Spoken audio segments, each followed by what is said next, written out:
Whether you're married or single or poly or ace, or hanging out with swingers back at your place, listen to us as we give no fuck on Tinder and Bumble and plenty of yucks, trying and having no luck, because we all know dating kinda sucks.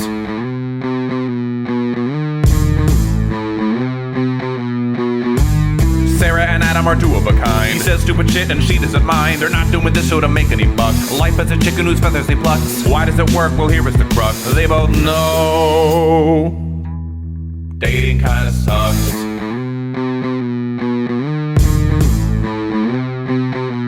Dating kinda sucks. Hi, I'm Sarah. And I'm Adam Heath Avitable. This is the DKS Podcast, a podcast about love, sex, culture, and society. This week, we'll be discussing the times when men should keep their mouths shut. Enjoy the show. And if you're watching this on YouTube, now's the time to like, subscribe, turn on notifications, and of course, keep your mouth shut so you don't want to miss a single video or short that we post.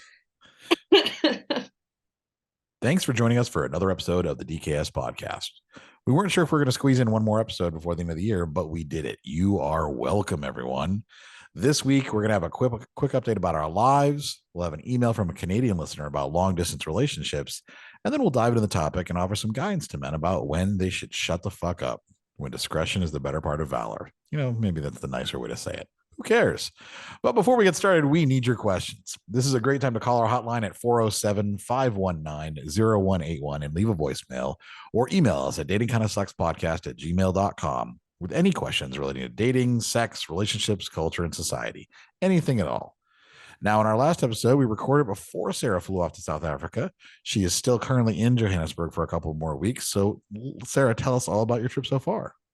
Well, I'm not in Johannesburg, number one, and I've never really explored Johannesburg. Oh, I asked you to look and see if you saw my notes for the intro to make sure I skipped over that. No, I've always been in Cape Town. Okay, I wrote Cape Town originally, but I was like, no, wait, you visited Cape Town. Yeah, so I see, I got all confused already. So, okay, Cape Town. Here we are. You're in Cape Town. Yeah. Tell us about South Africa. A lot of things. Oh, there's a lot of noise going on right now. A lot of things that have happened on this trip that I was not expecting. Number one, load shedding. Never have heard that term before in my life until getting here. Have you heard of that term before? No, I haven't. I've heard of viral shedding, like if someone has like HSV that they can shed, micro viral, right. Yes, but no, not load shedding. No, load shedding is nothing like nothing that. To do with okay. I was like, wait, what are you talking about? No, I think load shedding is just a better marketed phrase for rolling blackouts. Oh, lovely. Yeah, so because I was thinking I've never heard of load shedding before, but then they said, well, in New York they have rolling blackouts, and I was like, oh, I guess load shedding just sounds less intense, even though it's the same thing. So at any point throughout the day for who knows how long, blackouts will just happen. So you'll be it actually happened. I was in the middle of a bar and bands playing whatever, and the power, it was like, and power just cut out. Everyone's just standing there. We were about to order our drinks and couldn't see anyone, pitch black inside this building. And then a minute later, there goes the power, and everyone resumed like it was normal. So it was only for a minute, but can it happen for long periods of time too? Hours. Yeah. I mean, you could be in the middle of cooking dinner and then it goes out for 2 hours. Interesting. So how do the bars and restaurants handle it? Do they all have like backups and like kind of ways to take payment and things like that?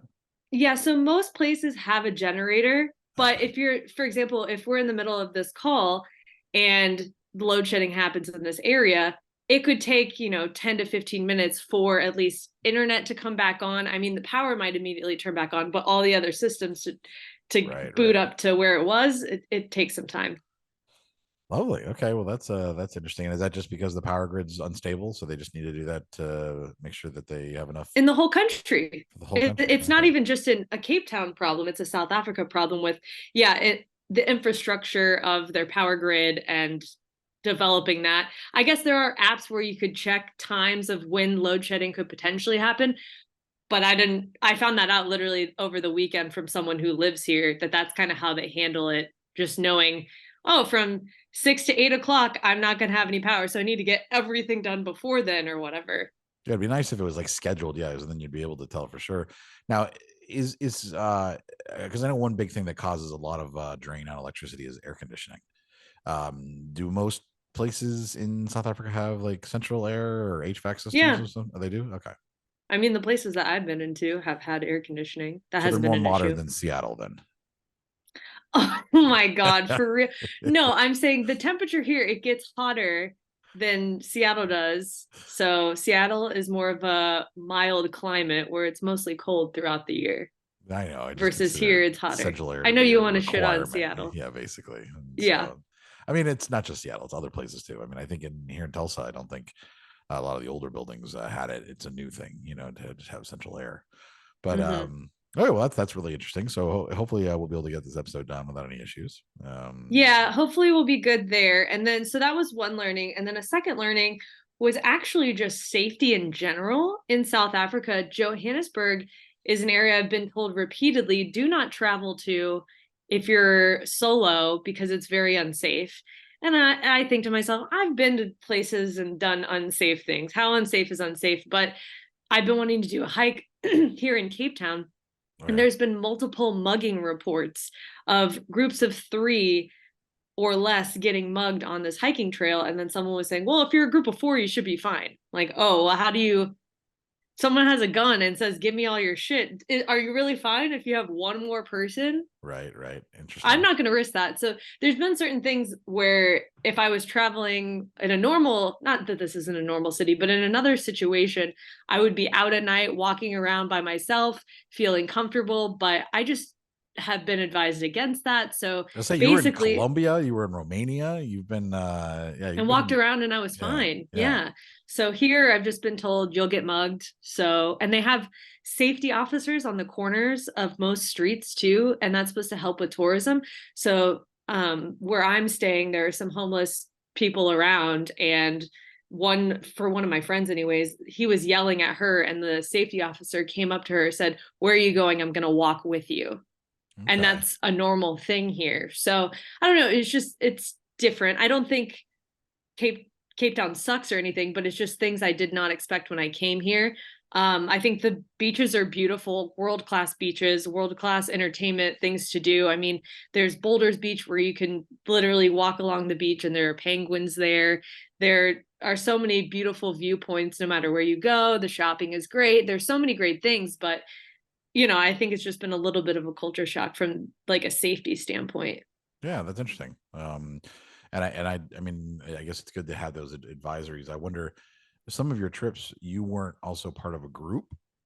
And I wonder if you'd been part of a group, if they would have had the same type of travel advice, like the same type of advisories, maybe like when you were in Romania or Colombia, maybe that like being like, hey, maybe, yeah, don't go out and do these things. And you were doing them anyways, because you just didn't my dumbass. Yeah. They weren't warning. Maybe, I don't know. But that's interesting. And I'm sure when you eventually go through and do like a what to see, we're gonna hear all about everything. But I still want to hear a couple things like that are oh, yeah. before you do it. Like, yeah, well, like what's the food like in South Africa? There's a lot of variety. I've had Malay cuisine, which I guess is like the traditional cuisine. I've had African food. There's a couple of Nigerian places around. I know we're in South Africa, but there are, South African cuisine, Nigerian cuisine, just depending on where you go. There's a lot of sushi and a lot of healthier options as well. So I don't feel like, and food's a huge thing when I travel. It's, what's the culture, what's everything. And I think it's pretty diverse, 1, to cater to tourism, and 2, because they have just, I don't know, that desire to be more international. Okay, that's interesting. Any other cool experiences worth mentioning at this point? I mean, I've done a lot of cool shit.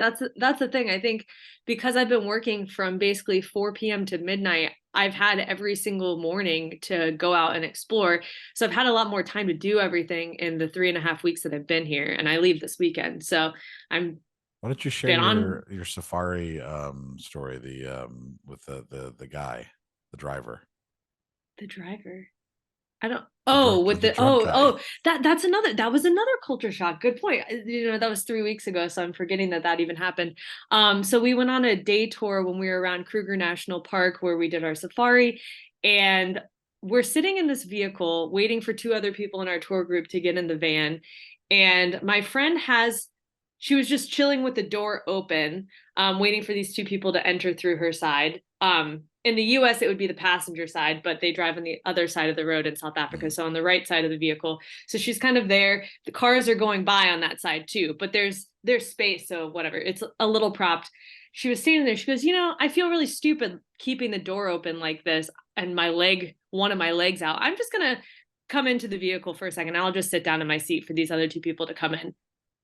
Probably 10 seconds after she did that, a car sped by, hit the door that the side where she was just standing, and crashed the car that we were in, parked car that we were in, and just came to a halting stop.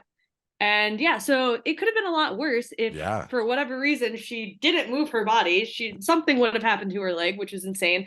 And we were in this small town, and everyone in the town knew who the driver was. And the driver literally said, I'm not going to stay for the cops because I'm drunk, and then drove off. Wow. So yeah. And then our driver for the tour was kind of upset, but then also he said, yeah, Saturdays are the worst days to be on the road in South Africa because that's when most people drive drunk. It's a known thing. Jeez. Okay. Yeah. I'm like, I wish I would have known that before doing this tour on a Saturday, but okay. So everything was fine. And then on top of that, the car's wrecked. The police are coming. I'm thinking the tour's over. It's only 2:00. We had probably 4 more hours left of the tour to go.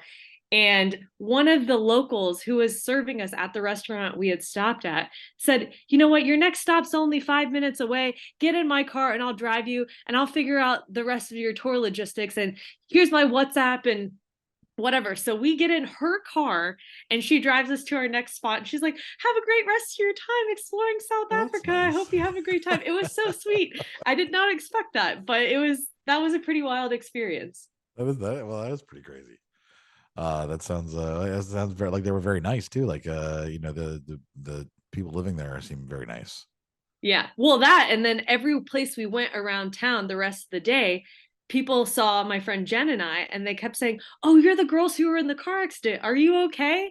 Are you continuing your tour? Every place we went. And we kept thinking, how the fuck do they know? Were they there on the street when it happened? I don't understand. And then someone came up to the side of the car because we ended up getting the car. We could bungee the door shut and we were able to continue the rest of the tour using the main vehicle we came in. And people came up to the car and said, that's the car that got hit earlier on the side, da, da, da, da. And we're all talking about the car and looking at the car. And that was probably 3.5 hours after it happened. And we were 20 minutes away from where it happened too. It was insane. Yeah, that sounds crazy. Wow. And it sounds like it could have been really bad. So it's good that it wasn't. Yeah. Very happy that it was all good. Yeah, it could have been a lot worse. So feel safe. I mean, yeah, as far as safety goes, I still feel safe, knock on wood, but okay, that's good. I mean, nothing's happened to anybody in your group. I mean, happened as in what? As in like getting mugged or robbed or anything like that? Oh no, everyone's been good there. That's good. Oh, that's good. Yeah. Okay. Yeah. So that's you did South Africa. You did a wine trip recently. You went to a winery. Had a little bit of you were a little wine buzzed. Well, because I called you and said, Adam, you won't believe what the fuck happened on my wine tour today. And I was big pissed off. Yeah. Yeah, I always, but I could tell too that you had that little wine buzz going a little bit as well. Yeah. Well, because I had to keep drinking because the stupidity that was coming out of someone's mouth just blew my fucking mind. Basically, someone in our group is a misogynist, and the entire trip to the winery, he started asking very leading questions and saying things like, men want a woman who is less than them, and women want men who are better than them. Women want men with riches, and women won't date men unless they make more money than them, and was making all of these generalizations. And the three of us girls in the car jumped into action and we're like, hell no, we're not, right. We're arguing with him. I'm sitting there going, we haven't even had one fucking glass of wine yet. And this is the conversation we're having. So we had this heated discussion and then started to enjoy the rest of the day. And I was just kind of keeping a distance. And then we get to the last winery, and I'm not sure what prompted the next version of this discussion, but it continued again, and he was talking about what he deserved in a relationship and what he was owed, just, key words that are very problematic to use. Yes. And then I just straight up said, the things you were saying are sprinkled with misogyny. They weren't, I was being very kind. They weren't sprinkled. They were just misogynistic comments. Right. And he said, well, that offends me. And then I said, how do you think us women right now feel every time you've said women are less than men? Yeah. We didn't, we weren't like, oh, we're so offended, because we're so fucking used to hearing that statement that it's just another day for us. But the second you're called out for saying things that are misogynistic, you're offended? Come on now. So it was an interesting conversation. And my friend and I, we walked away from it going, I don't really experience a lot of people outside of my bubble who think and feel this way. And I say that to you all the time when we talk about topics about men, and I keep saying, but do men really think, do we really need to do a topic on that? Because I don't really think men think this way anymore. Things are getting better. And then I'm confronted with it head on. And then it made me realize, oh, fuck me, dude, this is still going on. People still think it's okay to talk about women like this. Do you even like women? No, you don't. And here we are doing an episode about when men should just shut the fuck up. Inspired. Yeah. What a cool topic. So it's been a journey. Just making sure I get through the rest of the trip without beating someone's ass, basically. Right. Yeah. Being polite as I can. But if he's listening right now, whatever. Well, I don't care.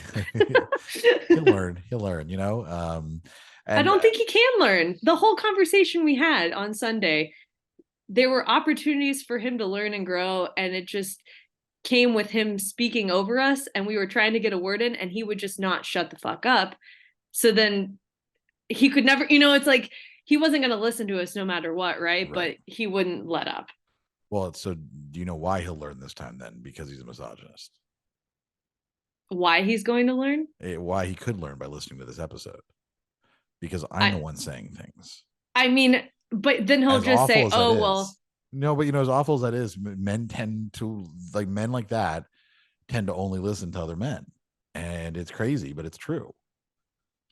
And it's fucked up. It shouldn't be that way. It shouldn't be the fact. But the men who are at that level will only have good faith arguments with other men, because they don't respect women. So it doesn't mean that they're going to do better, but they might actually, maybe some of it will seep in. Maybe a little bit will seep in. And he kept saying he respects us, but then everything he was saying, I said, well, the thing that really got me, and I'll wrap it up, the statement that really got me was him saying that men are at risk more in society because men go to war. I love that argument.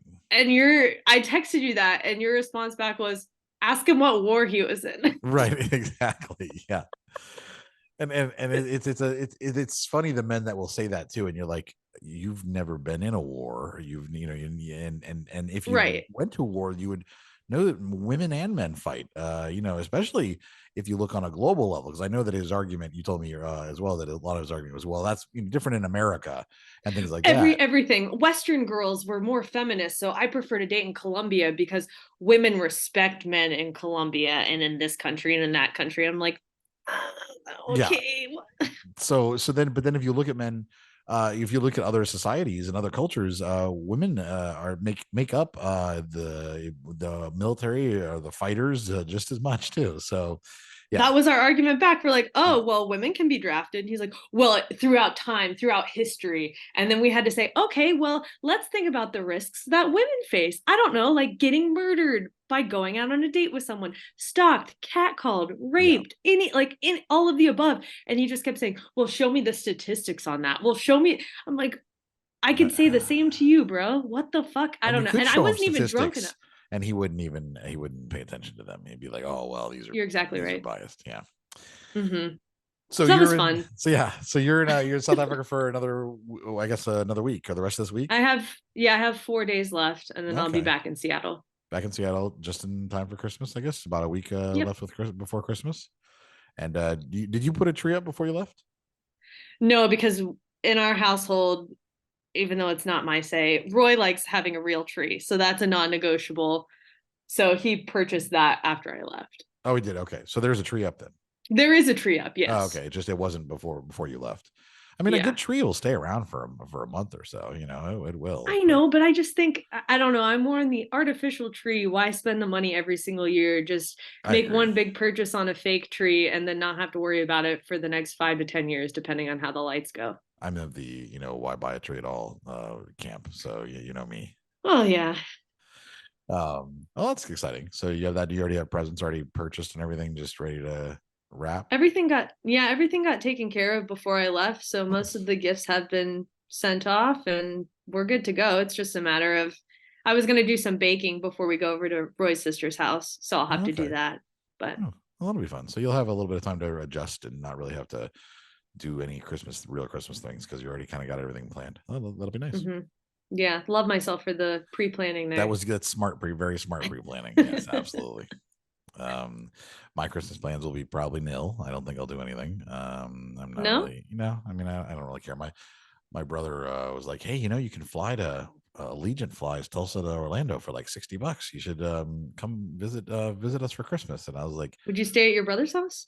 Fuck no. But not only would I not stay there, I mean, I would not travel during the holidays. Like if I was going to travel to Florida to visit, if I was going to fly, so that I was stuck with somebody, because unless I rented a car, I'm not going to put in the effort of flying during the holidays. It'd be miserable. Like, well, I don't understand why anybody wants to travel during the holidays. Like that's the worst time to go visit people. Yeah, tradition. Fuck that's tradition. Why. It's just I know one of you. those things. I know. Yeah, you know how I feel. But it's just the idea of just like, yeah, it's a great time to go spend with family. Let's go ahead and spend 8 hours of that time, sitting in an airport, or 12 hours, or however many hours it actually takes to get there because of all the delays and all, and you have to get there so far ahead of time. And yeah, it's just absolutely not worth it. So not that it would be worth it anyways. So my brother's, I think, really interested in the idea of having all the family together. He's like, well, Dad's going to be here because my dad's in Florida right now. He's been there since Thanksgiving. And we'd all be together for Christmas. And I was like, yeah, you have fun with that. I think it would be a nice gesture, but given that you just moved and you're still settling in and everything, it's a lot to ask of someone who's in a transitional period right now. What kind of gesture requires flying halfway across the country and wasting hours of my life to go spend time with people that I don't want to spend time with? You should ask my family the same question. It's not a gesture. That is much more than a gesture, and it's a gesture I will not be participating in. And I'm okay with that. I will probably go to a New Year's Eve party though. I have friends here that are throwing one at their house, so I don't actually have to go to a bar. Or friends. Yeah, friends that already lived here that I already knew. Yeah. And they invited me, and I said, yeah, I'll come to that. That'll be fun. Should be pretty low key. So that's been it for me. I met somebody out at a this is going to be kind of funny because I'll explain why, but this becomes self-fulfilling by the time this publishes. I think I met somebody at a welcome party for the Tulsa Remote program, and we got along well. And she looked me up at on Slack, on the Slack group for Tulsa Remote, and we were talking. She said she'd started listening to the podcast and was like, oh yeah, and I like dive bars, and so we made plans. She was out of town, and then she was coming out of town on Friday of this past week, and she said, hey, Saturday I'm going to go to a holiday light show. Would you like to go? And I said, I know you've listened to a few episodes of the podcast. Have you listened to enough to know what my answer is probably to that? And she goes, yeah, I figured you probably wouldn't really want to, but I just thought I'd ask. And I was like, yeah, I'm not a holiday light show type of person. Or a firework type of person, or a parade type of person. Yeah, exactly. Yeah. They're all awful. And she said, oh, well, I'm going to see the Nutcracker on Sunday. And I said, well, that's a holiday packed weekend. I said, how about this? You're coming in Friday. Do you want to maybe have drinks with the Grinch on Friday? And so she goes, oh, that's a good idea. So she penciled it out. She actually sent me a screenshot of her calendar that said drinks with the Grinch on Friday night. So we met up for drinks at a dive bar. And I love that. Yeah, it was fun, and we got along really well. But the funny question, and this is the question that becomes self-fulfilling, is was it a date, or was it that we are two people who are new in a town that just she's trying to be social and meet things? I mean, obviously she had a fully packed social calendar, and I don't know. We had a very good time talking. We enjoyed it. I paid for the drinks, and she thanked me for it, and didn't seem like surprised that I paid for them. She was she was kind of, oh, thank you, but not also like, oh, you didn't have to, like wasn't like over the top, like rejecting me paying for them. And then we walked around for a little bit before her Uber came, and we made plans to. She doesn't have a car, and so I said, well, if you want to like go thrifting sometime or whatever, let me know. So we're gonna go thrifting this weekend. So I think the answer, of course, is that if it's a date or not, is I actually have to have that conversation with her and discuss. Yep, it. that's what I was gonna say. What makes it self-fulfilling is that the chances are also likely that before I actually have a conversation with her, there's a good chance that she'll listen to this episode, and we'll then it'll be up. So that's the whole thing. You have to talk to her before the I don't episode think I will drops on though, Friday. because the episode comes out on Friday. I think we're going on Saturday.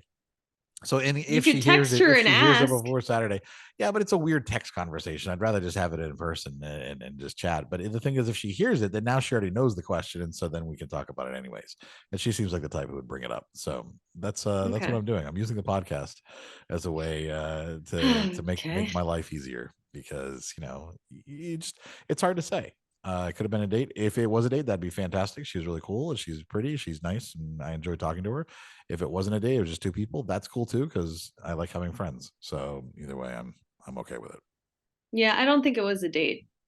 You don't think it was?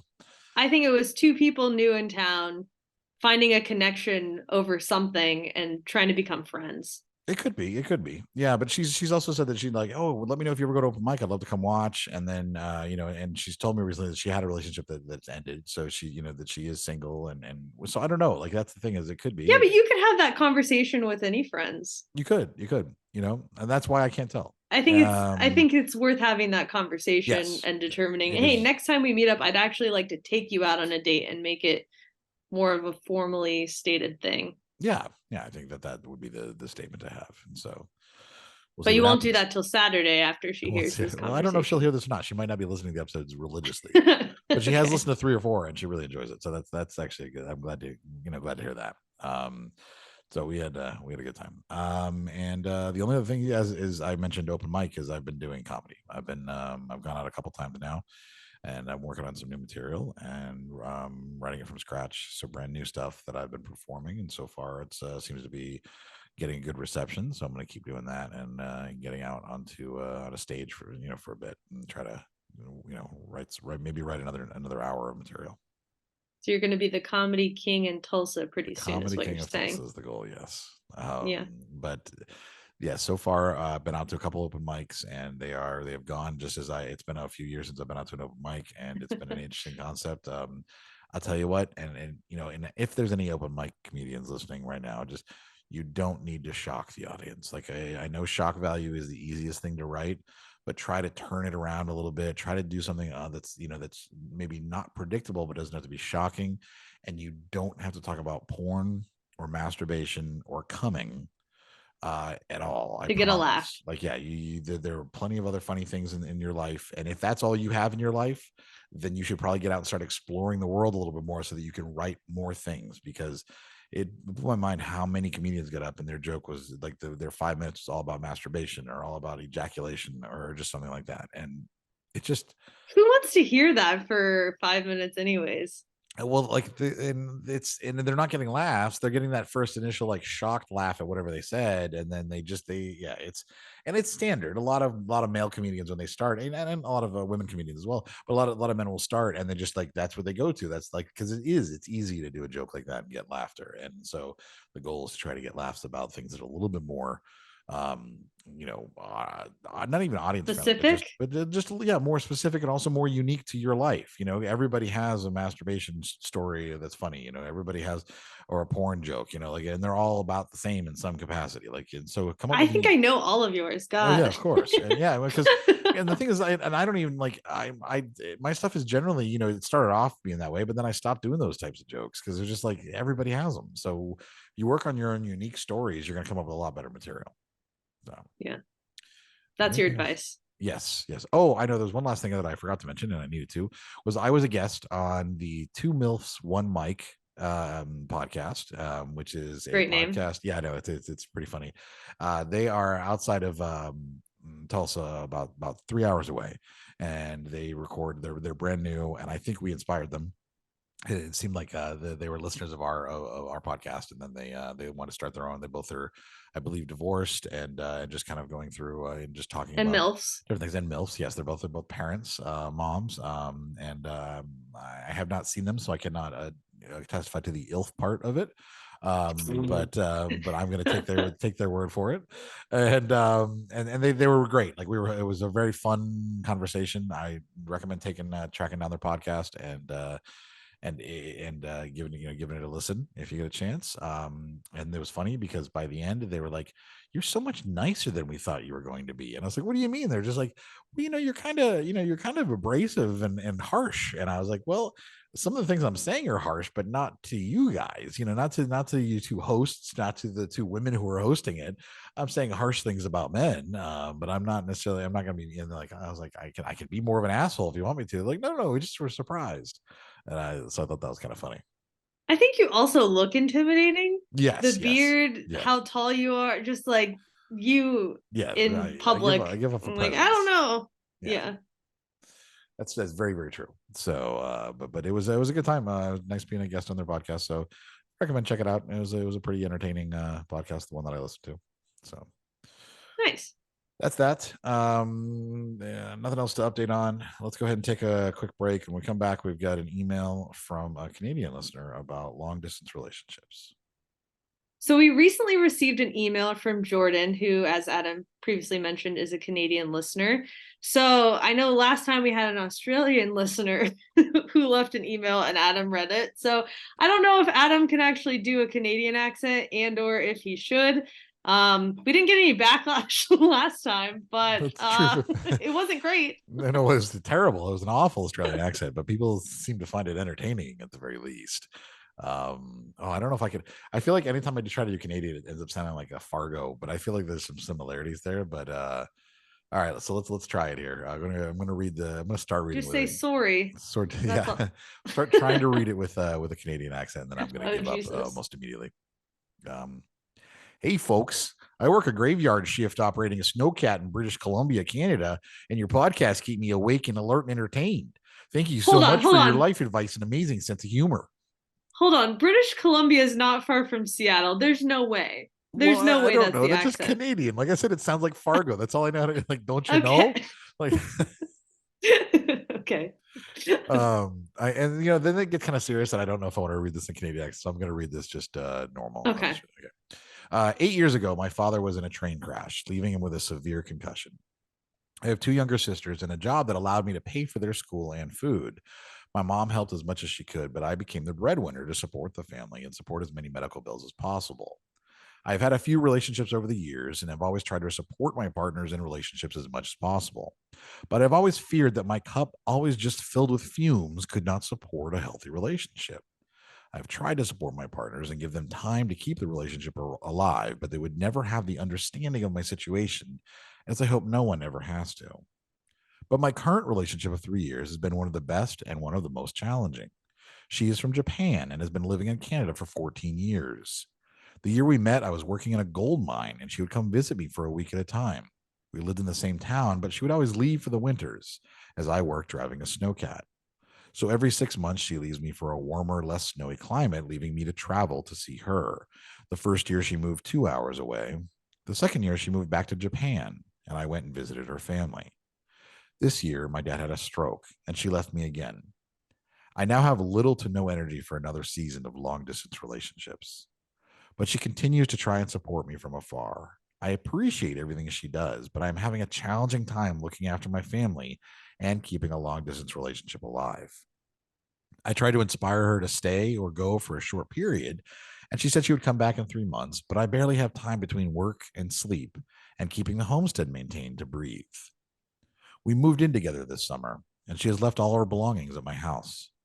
I told her my struggles and broke up with her, and she denied the breakup, saying she wants to support me. I'm now left in a situation where I am running on fumes and trying to keep a long-distance relationship alive and constantly reminded by her belongings that I still have a relationship to maintain.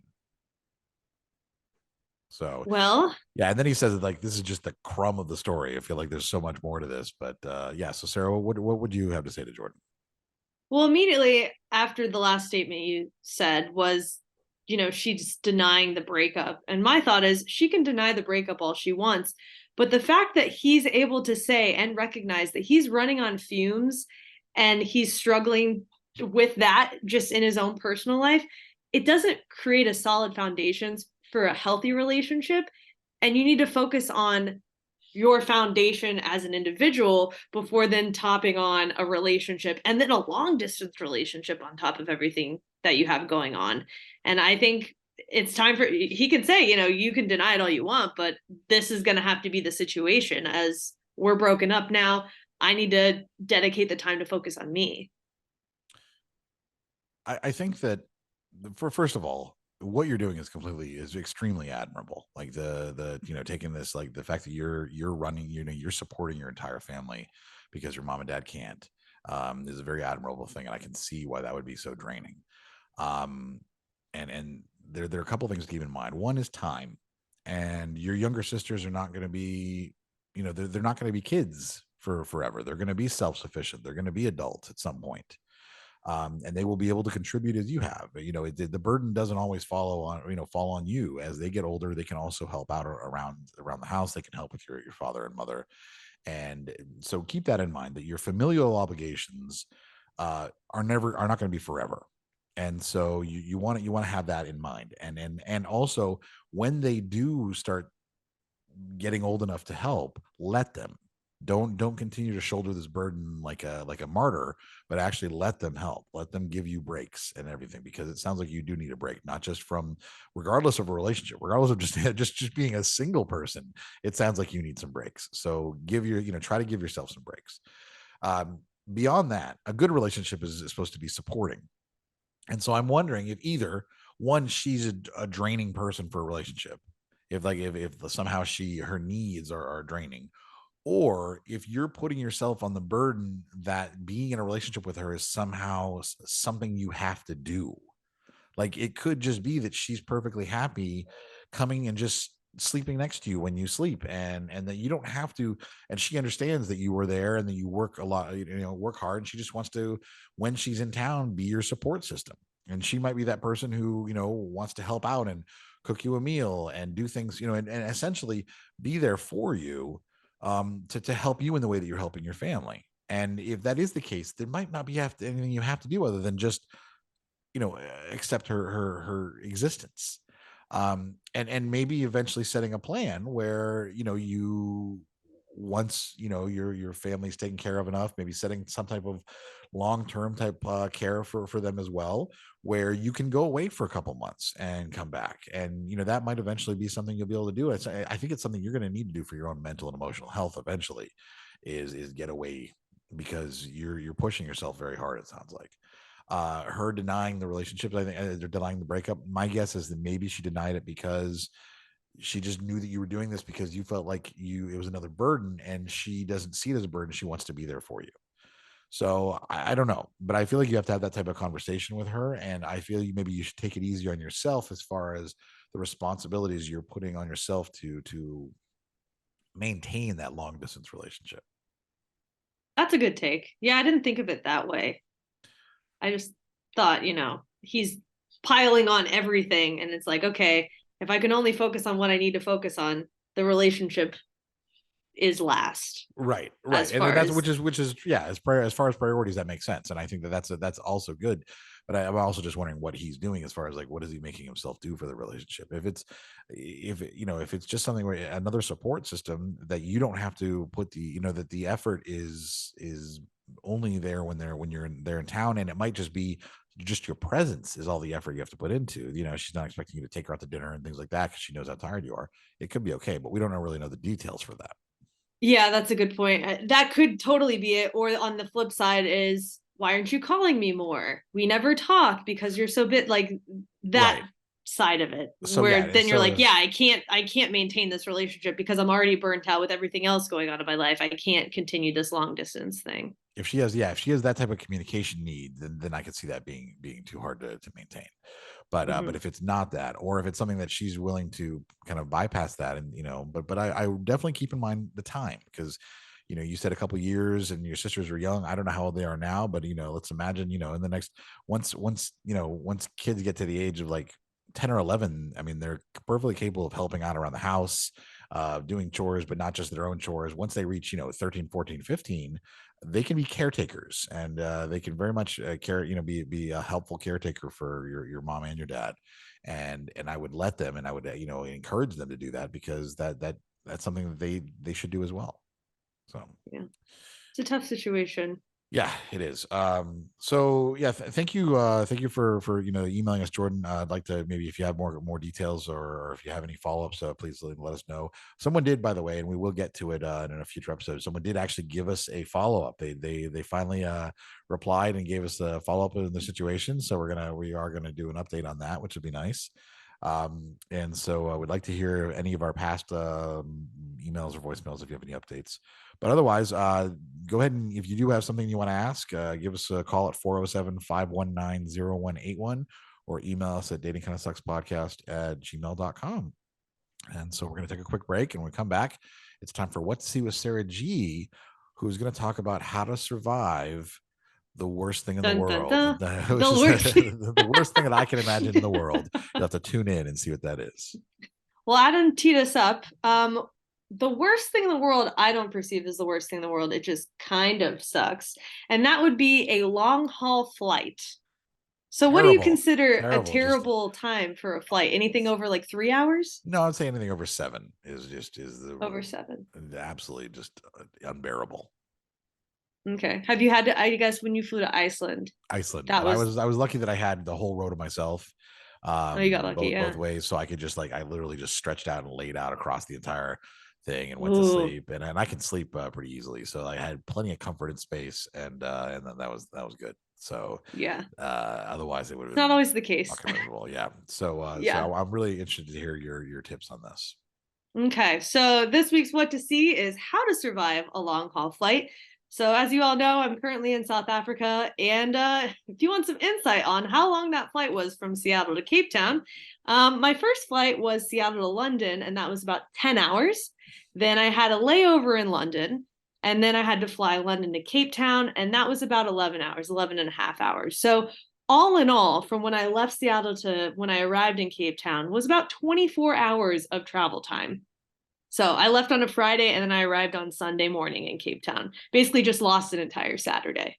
Wow. Yeah. Terrible. So, and that was something I was really dreading before booking anything, because I have not taken a long flight like that in probably 7 or 8 years.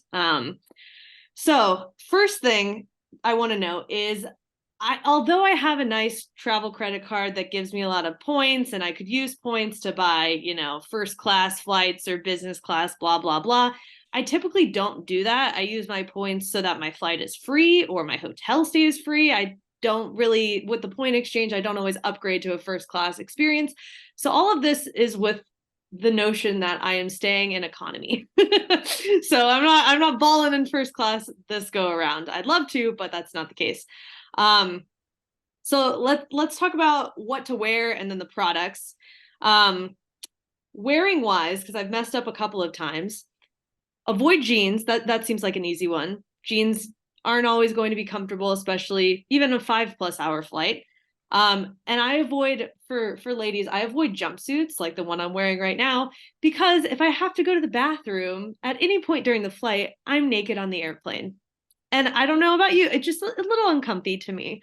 I mean, if I have to go to the bathroom anywhere, I'm naked, because I'm a naked bathroom user. So, that's just. Even in a public restroom? That's why I don't use public bathrooms. You're joking me right now. Okay. I'm a naked pooper. So I got to strip down. True. Okay. So instead of wearing those two things and stripping down and being naked like Adam, I dress in layers. So I typically wear, and leggings are a popular choice for pant, or flowy pants that are just pretty comfortable. I could sleep in. I don't wear pajama pants just because I don't like the look of it wherever I arrive. So I try to look a little put together as well. Then I'm choosing a comfortable top and a soft jacket to put on when it gets cold, or a sweatshirt. And then I always wear compression socks to help with blood clots, and then some comfortable sneakers as well. So that's kind of I have 3 or 4 outfits that I know are good go-to outfits for long haul flights, and that's what I'm choosing from my closet. Now, for items to bring, I always tend to forget this item because it's like, oh, it won't be that bad. And then it is that bad. And I'm like, I can't believe I forgot this item. And that is earplugs. So I tend to always have the right conditions of I have, it's dark. I'm not hungry. It's comfortable. My neck's not killing me. All is good. And then all of a sudden a baby starts screaming and crying for, the next hour. And there's no way in hell I'm getting any sleep on this long flight. So just don't forget earplugs. Sometimes they do provide them on long flights as well. Just ask a flight attendant. It might not be in the main package when you sit down in your seat. It's typically a pillow and a blanket, but other times they provide socks and toothbrushes and earplugs. So have yours because so you know that you have them, but also you could potentially get one from a flight attendant on that flight. The other thing that I think is important is a good sleep mask. For a lot of the long haul flights, they tend to change the lights in the cabin to help prevent with jet lag. And I just think it annoys my sleep pattern. On a 10-hour flight, I'm trying to get 7 to 8 hours of sleep, but 4 of those hours are dim lights or whatever, and they increase the lights so the flight attendants can serve food. So I just bring an eye mask so I don't have to worry about it. And then I also just invested in a really solid neck pillow. Not sponsored or anything, but this is the Turtle neck pillow. It's about $40 you can get off of Amazon. And it really holds your neck in place. I've had other ones that just kind of go around the back of your neck, but I feel like I'm a bobblehead in those cases. So this one just kind of wraps around and Velcros around your neck. And then I just am supported by like the plastic piece inside the neck rest. And it's really easy to travel with too. And you can either like hook it on your bag because it has a little thing for it, or, it's thin enough that you can just squeeze it in. But those are the most important things that I bring, as well as if you are really trying to get a lot of sleep, I started taking melatonin gummies now. That is my new ad. Right after a meal is served, pop in the melatonin gummies, and within about 20 minutes, I'm a little sleepy and I'm ready to be done. So yeah, those are my main things. Of course, bringing a portable charger, making sure you have a water bottle, some simple things like that to make sure that you have on board. But for sleeping, those are my go-tos, and sleep is the most important thing for me on a plane. I don't really care about making sure I'm entertained, because for those long haul flights, they always have the TVs. So if you happen to be awake, I'll just flip something on, but I'm just trying to get as much shut-eye as possible so I can get to the next destination as refreshed as I can be. Yeah, that makes sense.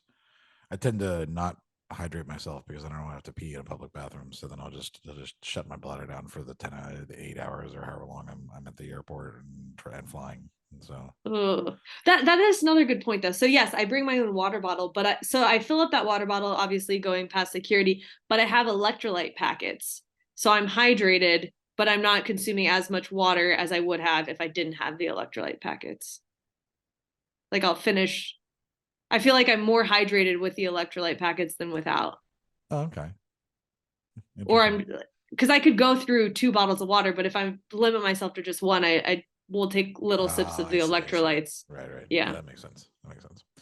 So, and I guess, you don't really have to worry about like stretching your feet and stuff like that because no, I do. You're short. So, well, I'm on birth control pills. So that is something like you could get blood clots in your legs. I'm not saying the blood clots thing, but I'm saying be able to stretch your feet because it not being comfortable enough to sit in a seat, and stretch out. You can actually extend your legs. That's true. Yeah, I'm not super tall. Yeah, I think anything over 5'10", like that's one of the downfalls is just not being able to actually like actively stretch your legs while you're just sitting in those spots for that long as well. So that's why if I had all the points, I would be racking it up for first class tickets. That'd be the way to go. I mean, trust me, I'd love to fly I think everyone would love to fly first class, but there's only so many first class seats, and there's significantly more economy and premium economy seats. So I've never flown. I've flown first class once, and it was only, I want to say, a 4-hour flight to Guatemala City, and it was just like a normal commercial. It wasn't, premium, lay totally flat down, and all of the meals and wining and dining and a shower on board. I mean, Emirates, a lot of the airlines, you get a 30-minute shower time to shower in the air. Like, that's insane to me. Yeah, that would be crazy. And I don't really think I need that, you can shower at once you arrive at your destination, or it does feel good. Don't get me wrong, but I don't need to pay. You've been in the lounges extra. and you've actually showered at the lounges at airports, haven't you? Yeah. So yeah. No, and that's the thing. Yeah. If you have multiple flights and you're connecting in, get a priority pass or some kind of credit card that allows lounge access and check where you're flying in. And then sometimes the shower is free, or like at Heathrow, when I landed in London, it was $35 to shower, which was ridiculous. So I said, nah, I'd rather smell. But I mean, that is an option. Yeah. Now, are you a window or aisle person? I'm an aisle person. Yeah. So what I hate about it is when they're serving meals. Yeah. And I feel like no matter how inside the armrest I'm in, they still bump into me. And I'm like, God damn it.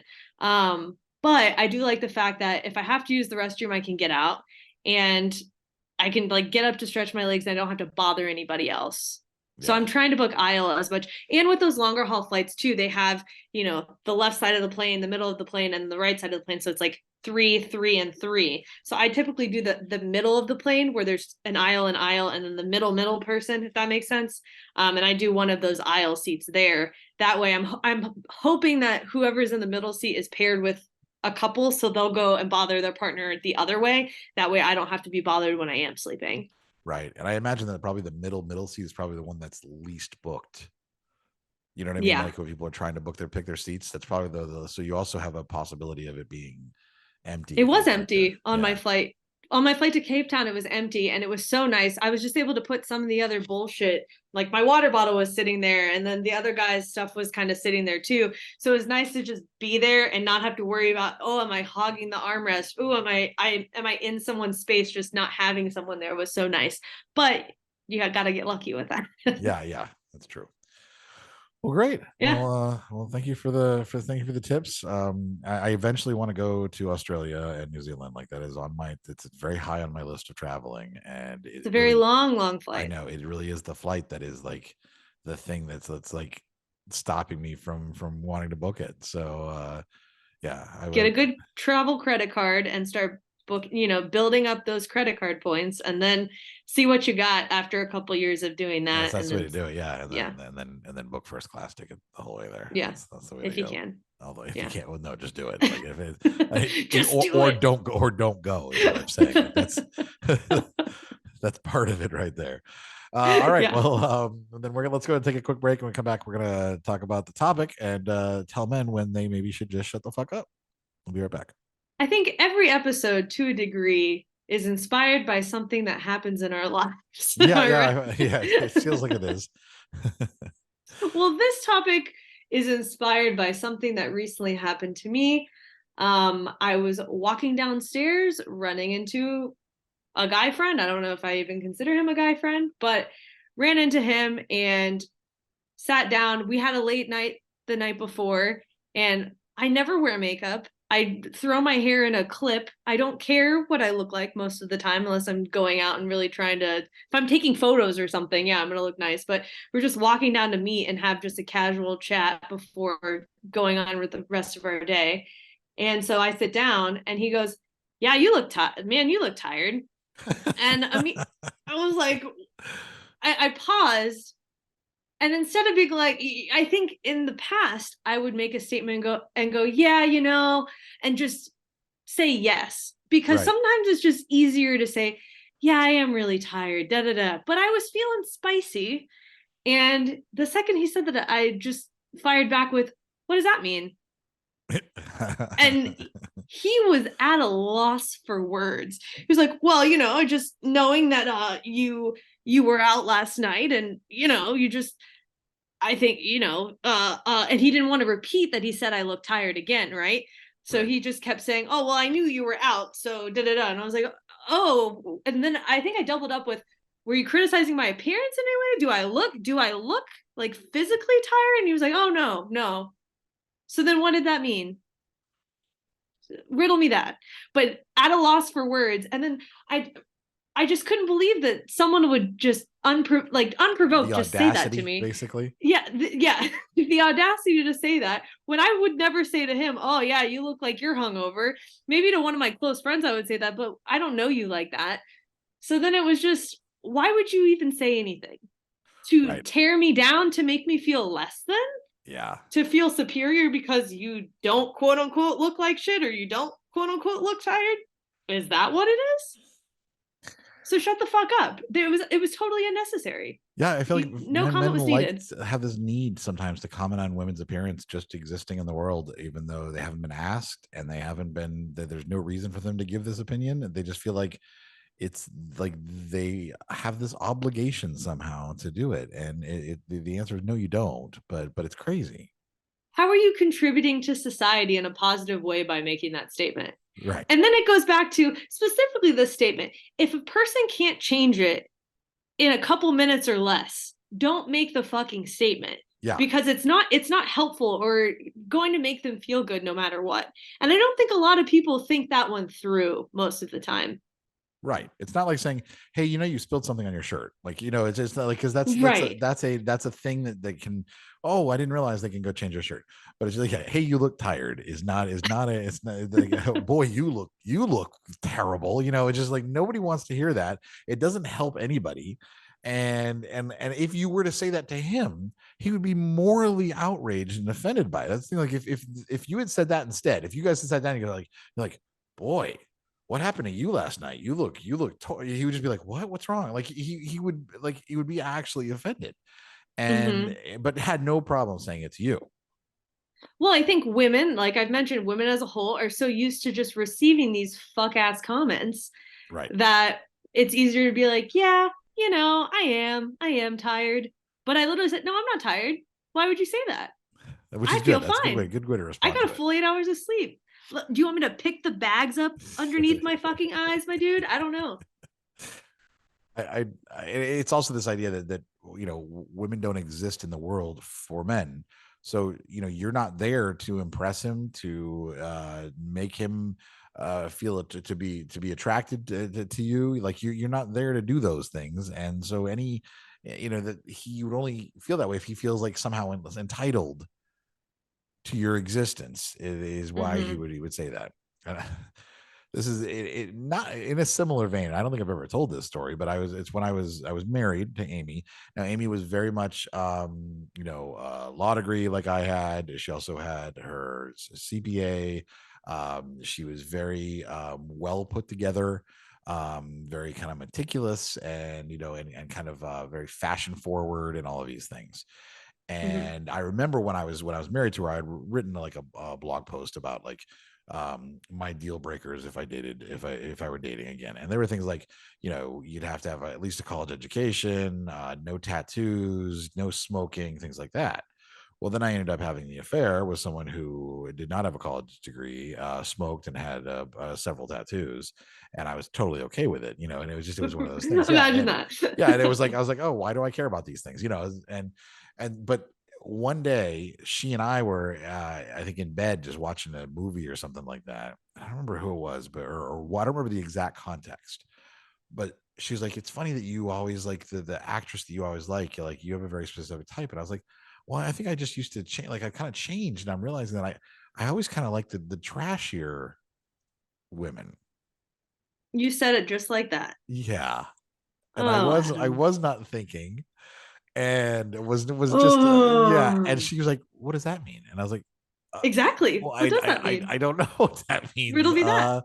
Yeah, and I was like, like the I actually kind of really like the tattoos and the no college education. Like, so that's trashy. Is that what that is? That so you're calling me trashy, and you think that I'm and I was just like, I no, I didn't. And it just in my head, there was nothing wrong with what I said Oh. until I came out and she reacted, and then it made me realize, wow, what an awful thing that was to say, and that was quite a yeah, that almost ended ended the affair, to be honest. Well, understandably so.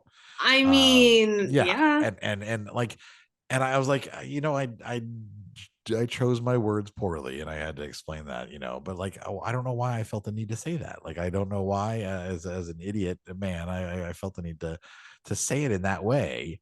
It was fucking terrible. So I think sometimes men who are in a bubble, not saying you were in a bubble like I was in a that, bubble, but okay, let's just be frank.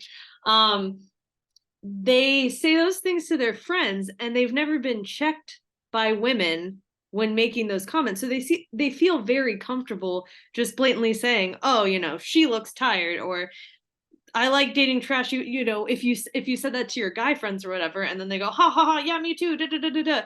And so in your mind, you think this is an okay thing to say, and then you say it to a woman, and you go, "Oh, actually, I fucked up. I should have never fucking opened my mouth because I didn't realize that's not an okay thing to say." Until you get checked in real time, it makes you double check yourself before even opening your mouth.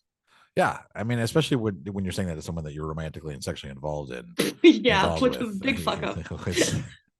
That you're having an affair with your wife on, like, because you've recently discovered your attraction to her, and you like, it was a terrible, terrible thing. I can, there's been many times where I've said things that I'm like, I really should have shut the fuck up. I really shouldn't have said anything in the beginning. And I think sometimes it's just because I know, and I'll talk about my own personal, like I felt the need to interject, or I felt the need to argue or get defensive, even though it had nothing to do with me, just because I felt like I had the right to argue about it, and I shouldn't have. And I think there's a lot of men who do that. And I think that we can maybe actually, if they'll listen, help some of them maybe understand that there are times that you just should shut the fuck up. Yeah, and not to get so tied up in your own ego by saying, my voice is important. I like to hear myself talk. Let me insert my comments to this conversation right here and now. That's not always the appropriate way to converse with other people. You should be from a stance, especially when you're talking to women, in a listening and learning and understanding state than a let me insert myself because I'm a man and I'm probably smarter than you and better than you in most of these situations you're talking about. Right. Because the second you start putting yourself on the spotlight like that, you're going to get picked apart. Yeah. And time and time again, men do this and then they back off because they realize, oh, I fucked up. Yeah, but they've never been checked before. Our sex education episode was a good time to talk when we read a lot of examples from men who obviously did not understand how women's bodies worked, for example, and but they still felt entitled to discuss them and talk about them like they thought they knew what they were talking about. I think another good example is like not all men. Is that if a woman posts like on Twitter or Facebook or something and just says, why do men insist on doing X, Y, and Z? And so people who have empathy and compassion will be like, yeah, it's terrible. It's frustrating, blah, blah, blah. But there's always gonna be at least one man, if not multiple, be like, well, not all men. I don't do that. And because they feel the need to somehow defend the men that are doing it. And it's so frustrating to see, dude, just shut the fuck up. Because I guarantee if he sees a guy friend of his post something and say, oh, I hate when women do this, he is not in the comments and they're going, not all women. You're so right about that. Yeah, he's never done that in his entire fucking life. But as soon as he says anyone say anything there about men, he's got to jump to all of men's defense and make sure that we know that it's not 100% of men. And that is a perfect time that if you immediately start to think not all men, shut the fuck up. Like don't get defensive. That's a time to sit down and zip it. It's such a good point too, because I don't think men ever try or go out of their way to defend women.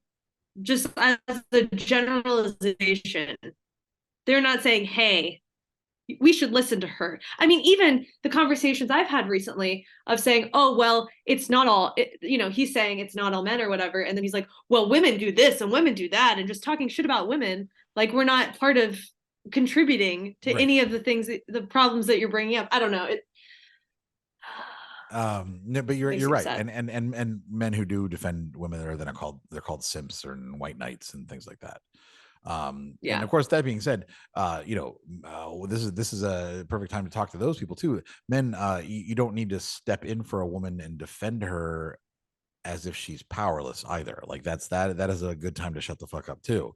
That you can step in and say you support her, you can agree with what she's saying, but you don't need to defend her honor or protect her unless she actively and explicitly asks for your help, because it's not your duty to do it. Yes, women are not damsels in distress, and you deciding that they need your help to rescue them is just as misogynistic as whatever they're defending themselves against in the first place.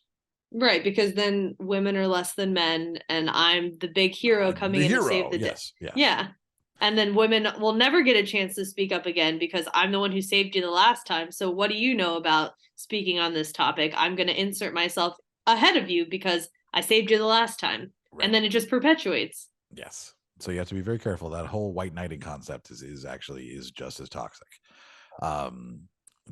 Yeah. I would say for women, it's important for us when we're faced with men making fucked up even something like "you look tired" or what was your comment? You like dating trashy women? I love trashy women. Making the statement, what does that mean? And prying deeper into whatever fucked up statement they make opens them up to going, oh shit, I should have kept my fucking mouth shut. Because if you just pass it off and go, oh yeah, whatever, and you think, I don't want to get into this conversation with this fucking idiot. It's not worth my time, energy. And sometimes it's not, I'll be fair. Sometimes you got things to do. You don't want to dive into an hour-long conversation with someone who's not going to get it. But saying, what does this mean? Or could you explain the joke? Or tell me more about why you think this way, opens them up to then flail and go, oh, actually, I might be fucking wrong here. Right. It might not always get to that point, but it starts that rolling thought process. Yeah. And that is challenging them on where it's coming from is good. That's also when they make the joke, when they joke. And that's it's just a joke. Like if he had said to you, whoa, you look tired. And you're like, what does that mean? If he said it's just a joke, then I have a follow-up, which is, what's the punchline? Yeah. Oh, what's funny about it? What's so funny about it? I don't understand. Can you explain it to me? Tell me what the funny part was. And they're like, oh, why do you have to be so sensitive? Like they immediately like just get defensive and shitty because they know they have no justification for what they did.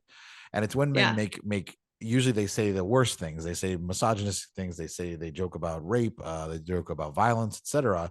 And someone says, that's not okay to say. Oh, it's just a joke. Calm down. And when you ask them, oh, what's the joke part? They never have an answer for that. They can't identify what's funny about it. Because it's not just a joke. They were saying something in a shocking way, but that actually hid the truth of how they felt. Yeah. And if you call them out and say something like, that comment was kind of misogynistic, 9 times out of 10, they're going to say, oh my God, you're such a feminist. What does misogyny even mean? Right. Like, and then I'm like, well, I don't need to define it for you, but do you respect and like women? That's the next question. I mean, you could keep that fucking rabbit hole going until they're really flailing, but how much time and breath do you want to spend on that? Exactly. If they would have never opened their fucking mouths. And they love to throw out the feminist thing. And they also love to, they don't seem to understand the concept also of mansplaining, which is a legitimate, it's a legitimate concept. And it doesn't just mean every time, and the men will be like, anytime I say anything, I'm just mansplaining it. No, that's not what that is at all. What mansplaining is when you are speaking over someone else, you're usually a woman or marginalized person, non-binary person, someone like that, someone else, you're speaking over them, and you don't have the expertise to be doing so. And that's what it is when you're explaining something that either they're capable of or they've already explained.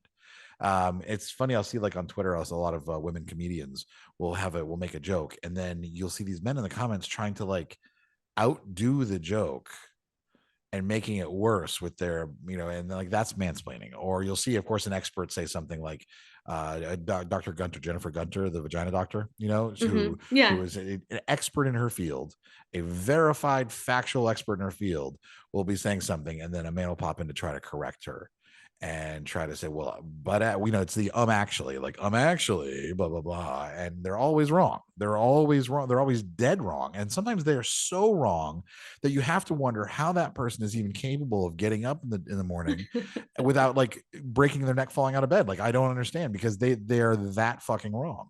And so, if you feel like you need to correct a woman, you better make sure that you know exactly what you're talking about, that you are an expert in your field, and even then, you maybe ask yourself, why am I trying? Why do I need to correct her? What is the point? If a man was saying this, would I do it? Would I actually him, or would I just be like, okay, yeah, whatever, I'll just let it go because it doesn't matter? and you should probably just let it go and shut the fuck up. Yeah. If your statement can't contribute to whatever point she brought up, why bring anything else? If you're like, oh, let me add to this. She makes really great points. Also, this side point that adds to what she said, da da da da da. Perfect. Fine. You can bring that up. But then to overstep and say, actually, I know more than you, da da da da da, is not appropriate. Yeah, that doesn't. You're just displaying you don't. Yes. Know exactly. more than her. And I would say that the only time that it's okay is if someone is saying something that is literally factually incorrect, and you're correcting them. Someone says, oh, well, the border was so unsafe in 2020 or in 2019, and that was President Obama's fault, or something like that. And you're like, well, 2019, that was actually President Trump. That was, it was president then.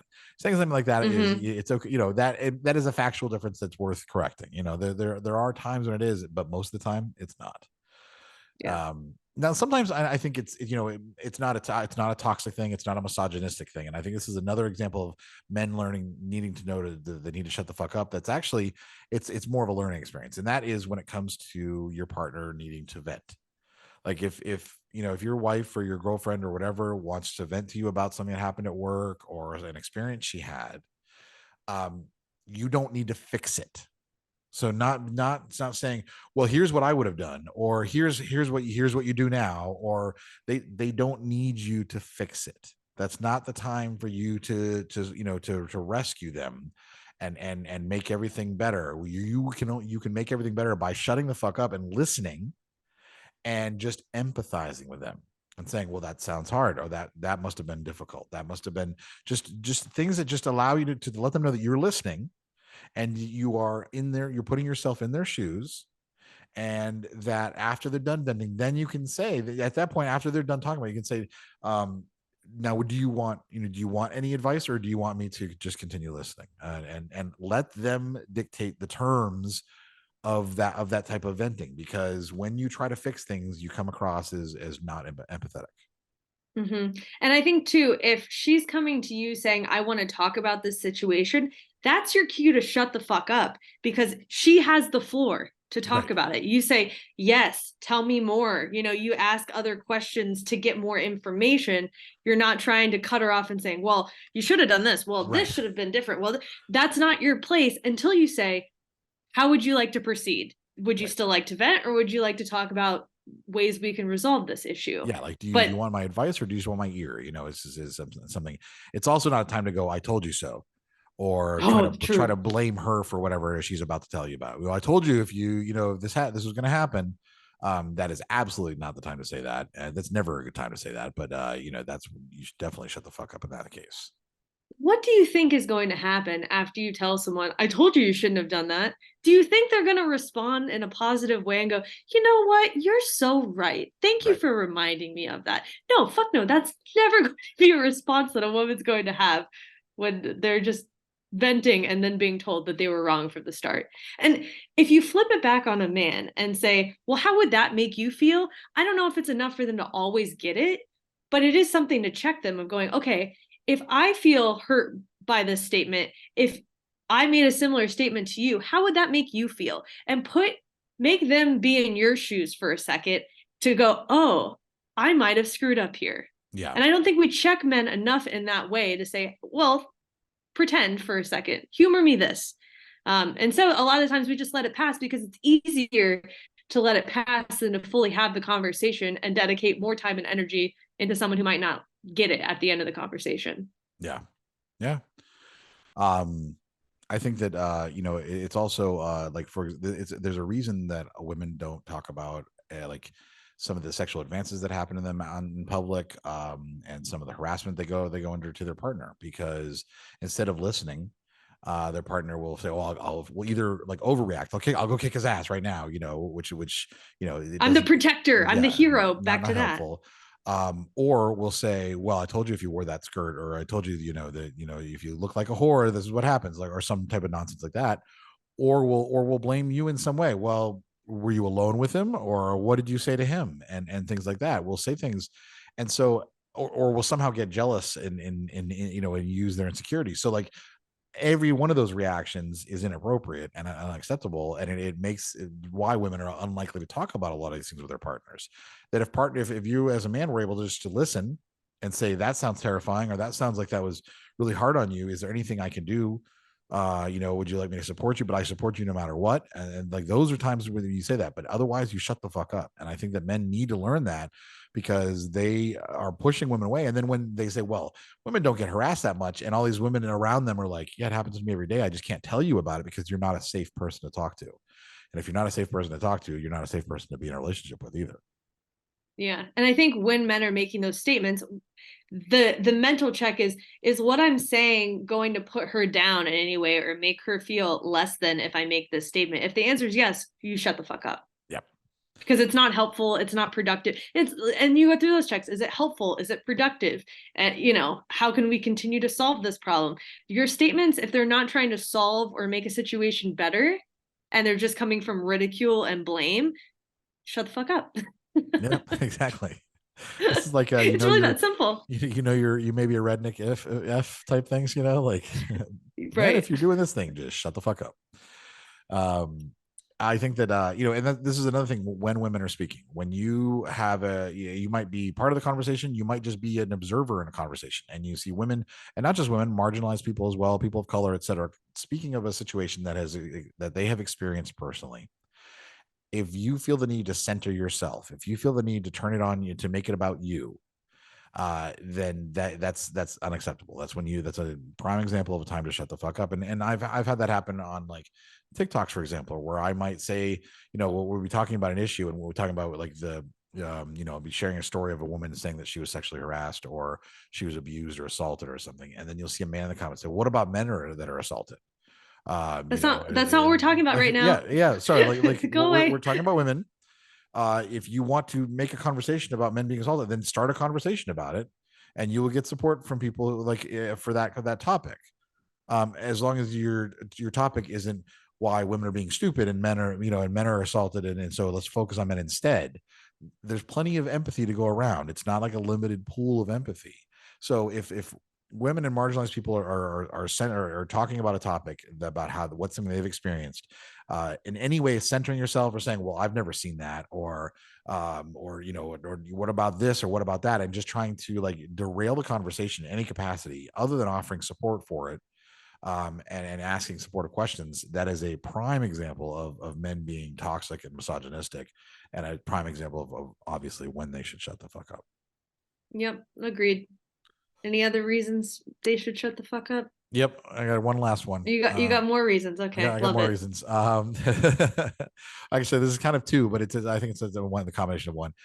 Being the devil's advocate. Men, for some reason, have this need to play the devil's advocate, to be like, well, blah blah blah. And I used to have a radio show with Britt, who I had the affair with. Used to have a radio show with her, and it was called, and I apologize in advance for the name. It was called Clearly You're Retarded. Yeah, I know, it was terrible. I can't believe we did that, but yes, we did that many years ago. And it was a very popular online radio show where we would pick a topic, a very controversial, like a polarizing topic, and whatever she supported personally, I would just take the other side, and I would just play the devil's advocate. So whether it was human cloning or abortion or whatever, I would just be like, I'll just argue the other side. I'm a lawyer, I can argue the other side. But I would do it to the extent of trying to get her into a fever pitch, like absolutely furious at me by the end of the episode. And so people loved listening because her voice just get higher and higher until she sounded like a chipmunk. But the thing is, it was great because afterwards we would get on the phone and talk for a half hour. There was no hard feelings between us doing it, but it was just kind of purely for entertainment purposes. Once again, I apologize for the name of the show. I can't believe we did that. But anyway, so like devil's advocate was a thing. And so I used to think that was like, it was okay to play devil's advocate, but it's not.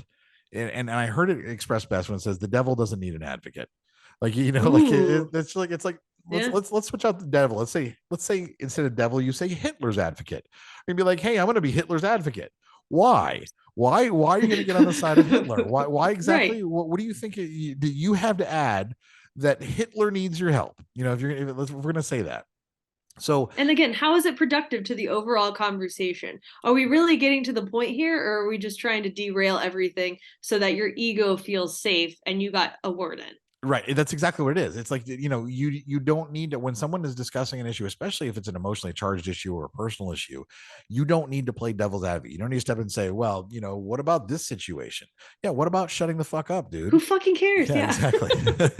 Who gives a shit? They'll try to do it under the guise of like critical thinking, or I'm just trying to, have a discussion. I'm expanding your mind. Just- I'm helping you Gonna think have a- more about this discussion. Intellectual conversation here, but then when you Shut the try to fuck bring up. up actual facts about it, they'll ignore that, and that's when it turns from devil's advocate to, well, I'm just saying. And that's the other thing. Oh, you're so Yeah. right. Yeah, that's the next thing. Yeah. Well, I was just saying, I'm just saying. Yeah, just saying. But that's when you realize that they realize that they're losing their devil's advocate part of the conversation anyways. And it's like, if you never said anything in the first place, you wouldn't be looking like a total asshole right now. Yeah. Exactly. Like, and they can't, they know they have no argument at that point, because when they're just saying, they could be, well, the facts actually are But against why? you. Well, but why are you just saying? I'm just saying, I'm just saying, this is how I feel. Well, that's what it turns into a lot of times by the end, especially when you start bringing up facts. Oh, well, this is just how I feel. Well, nobody asked you. This is, who cares about you feel? I thought you're trying to have an intellectual conversation here. I thought you're trying to have a critical discussion of facts, but facts don't care about your feelings, little boy.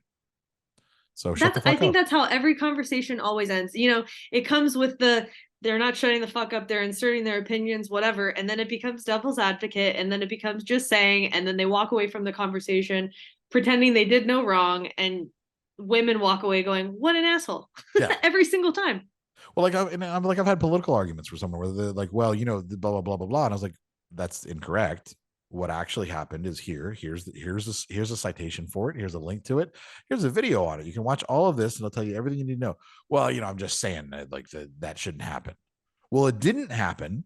So that's the thing. Like, what you're just saying is absolute bullshit. So you should shut the fuck up. It's like this idea of like trans rights about, kids transitioning and having surgery. Well, no kid should do, no kids should have a doctor convince them to have surgery at age 5. And I'm like, that's never happened in the history. That's not a thing that has happened. If that has happened, that doctor would go to prison, because that violates their medical, then I'm just saying it shouldn't be happening. It's not happening. So stop saying that it is, you fucking idiot. So that's the shut the fuck up level right there. No matter how many facts you present those people with, it's always, I'm just saying, or, well, that's just my belief, or that's just my opinion. Yep. And it's like, okay, well, you're wrong. And then it's impossible to get through to them and have them go, actually, they're never going to come with the approach of, I walked away from that conversation and I learned something, my bad. That'll never be the stance that they take at the end of the conversation. From my opinion, my opinion, that's my opinion from my perspective anyways, that they would do that. Maybe a small percentage will. That's what I'm hoping, is that there's a small percentage that will. And the thing is, men, if you're listening to this and you've listened all the way through, and you're upset and you're defensive, and you're like, well, it just sounds like I should just shut the fuck up most of the time. Yes, that is the point. That's the whole fucking point of this episode. Is that there are a lot of situations where, instead of you feeling entitled to say anything, or feeling like you have the right or need to say something, that you should shut the fuck up and listen for once in your unwashed ass life. And you might actually fucking learn something. But then they'll say, well, then I'm oppressed. That's the next argument. Well, if I can't speak my opinion, then I'm being oppressed. Right. Which is not true. Yeah, as soon as they start turning to being a victim, then you know that they have no argument and they're just not worth talking to anymore at all. I just saw one of the old guys from the Dukes of Hazzard, the original show. He was on like Fox News complaining about, cancel culture and how he can't get any movies made because, and his voice has been silenced because he's conservative. He's talking on Fox on to millions of viewers, saying that his voice is being silenced, first of all. Interesting. Secondly, it's also like, maybe you're just not that good of an actor, dude. Like, how about that? Maybe you're just nobody wants to put you in a movie because you don't have anything of value to add to it. But same type of thing, like it always turns into victimhood in that case, and then that they have no actual argument. Is there anything else you want to add to this topic besides? No, I think at this point I should just shut the fuck up, and we should end the episode. That sounds like a plan to me. Well, we don't want our listeners to shut the fuck up. We want them to actually do the opposite and call our DKS hotline at 407-519-0181. So if you've experienced any of these conversations or arguments that we've explained today, we'd like to hear them and hear how you handled those situations. So be sure to call us there. If you don't feel comfortable leaving a voicemail, you can always send us an email at datingkindasuckspodcast@gmail.com. Put in the country that you're from, and Adam will try to provide an accent without offending everyone. That's our new twist on this. That's a new twist. I'm kidding. Oh my God. I'm kidding. Oh yeah. Yeah, and also you can always post in our Facebook group, which is a very supportive group of people. If you have questions, need advice, just want someone to look at your dating profile, or you just want to vent, and that's at facebook.com/groups/DKS podcast. We've got about 2,500 people in there. It's a pretty solid group. You can also, of course, if you're listening and you want to watch this, you can watch us on youtube.com/datingkindasucks. We put the full episodes up there with very few edits, and sometimes I do some short clips as well. And also check us out on Instagram at datingkindasucks, and of course our own individual Instagrams. And then, as always, if you've been a listener for a long time, be sure to give the podcast a 5-star rating and review on iTunes. It's been a minute since we've received one, and we would really love to see your support on iTunes, as well as a follow on Spotify, or sharing this podcast with a lovely man in your life who just might need to shut the fuck up. And they'll be like, what do you mean? What is this name of this episode supposed to mean? It's like, well, if you listen and shut the fuck up, you'll understand. Exactly. And if you do want to support us more, you can always support us on Patreon for $5 a month at patreon.com/DKS podcast. We try to have monthly bonus content, but because Sarah's in South Africa and it's already like almost 10 there. 9:30. Yeah, it's 9:30. We're probably not going to have a Patreon episode until the new year, but we're not going to have another episode, I believe, until the new year, right? Because this is going to come out. That's true, yeah, because then it'll be the holidays. And yeah, I don't think we're going to do one unless we decide fucking to surprise you with one. So let's just say at this point, Merry Christmas, Happy Holidays, Happy Hanukkah, and Happy New Year. Happy New Year, and we'll check in with you again in 2024. Until next time.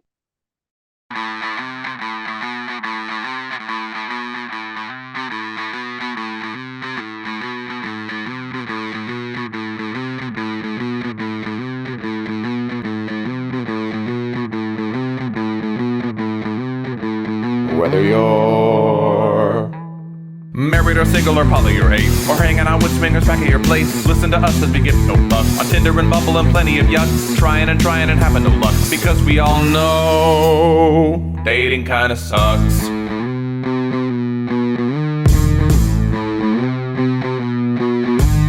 Sarah and Adam are two of a kind. He says stupid shit and she doesn't mind. They're not doing this show to make any buck. Life as a chicken whose feathers they pluck. Why does it work? Well, here is the crux. They both know dating kinda sucks.